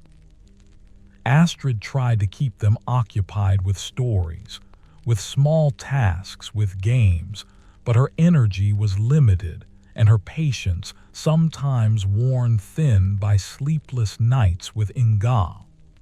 On the 10th day of the outbreak, Greta failed to make her usual morning visit. Astrid waited, telling herself there was probably a simple explanation, trying not to let fear spiral into panic. But when Solveig came by that afternoon, she brought grim news. "Greta is sick," she said quietly. "Started this morning. fever and cough. Her husband has moved the children to his brother's house, but she didn't need to say more. If Greta was sick, if she had been visiting Astrid's home almost daily, then Astrid and her children might have been exposed. That night, Astrid lay awake listening to each of her children breathe, counting each breath, listening for any change in rhythm or sound that might indicate illness. Beside her, Inga nursed and slept and woke to nurse again, blissfully unaware of any threat. Eirik lay on her other side, also awake, also listening, their hands clasped between them in the darkness. "If we get sick," Astrid began. "We won't," Eirik said firmly. "But if we do, then we'll face it. Together." Like everything else, his grip tightened on her hand. "But we won't cause trouble. Maybe we'll be lucky. Maybe we've already had this fever without knowing it, years ago, and are protected now. Maybe our children are strong enough to fight it off. Maybe a lot of things." Astrid wanted to believe him, wanted to cling to hope, but she had seen too much death in her life to trust in maybes. Still, what choice did they have? They could only wait and watch and pray and try to keep fear from consuming them entirely. 3 more days passed. Harold's youngest son died. His wife survived the fever, but was left weak and devastated by grief. Greta's fever broke on the 4th day, and while she was terribly weakened, the worst seemed to have passed. Old Ragnhild was not so fortunate. On the 15th day of the outbreak, the village midwife, the woman who had caught bobbies for 40 years, who had brought Astrid herself into the world and had caught all 3 of Astrid's children, died in her sleep, the fever having consumed her old body faster than it could fight back. The loss of Ragnhild felt catastrophic to the women of the village. She had been their guide, their source of knowledge, their link to generations of accumulated wisdom about birth and healing. Without her, they were diminished, vulnerable in new ways. When the next woman went into labor, who would attend her? Who would know what to do if something went wrong? The practical loss was enormous, but so was the emotional one. Ragnhild had been a fixture of the village, a grandmother to many, a source of stability and experience in a world that offered little of either. Astrid wept when she heard the news, grieving for the old woman and grieving for what her death meant. Inga was now the last baby Ragnhild would ever catch, the final act in a lifetime of service. Astrid felt the weight of that, the strange honor and sadness of it. But Astrid's own family remained healthy. Day after day passed with no fever, no cough, no sign of illness. By the time 3 weeks had elapsed since the first cases appeared, it began to seem that they might actually be spared. The sickness continued to spread through parts of the village, but other families, including Astrid's, remained untouched. Whether this was luck or some quirk of exposure or divine intervention, Astrid didn't know and didn't care. They were safe. Her children were safe. Inga was safe. The village, when the sickness finally burned itself out after claiming 8 lives, was changed. The grief was palpable, settling over everything like the snow that continued to fall. But there was also relief among those who had survived, and a grim determination to continue, to rebuild, to honor the dead by living as fully as possible. Astrid, emerging finally from her lying-in period, found her place in this changed community. She was no longer just a young mother of two. She was now a woman who had survived childbirth in the worst of winter, who had kept her family safe through disease, who carried the knowledge that Ragnhild had shared with her during 3 births. Other women began coming to her with questions, seeking advice, and Astrid found herself in the unexpected position of being one of the village's sources of women's knowledge. She didn't have Ragnhild's experience or skill, but she had survived 3 births, had learned from watching and listening, and had absorbed more than she had realized. When young Ingrid, barely 18 and pregnant with her first child, came to Astrid in tears, frightened of the ordeal ahead, Astrid found herself able to offer comfort and practical advice in equal measure. When Helene's baby wouldn't latch properly and both mother and child were growing frantic, Astrid showed her the trick Ragnhild had taught her, the way to position the baby and help them find the breast. It wasn't the same as having a trained midwife, but it was something, and something was better than nothing.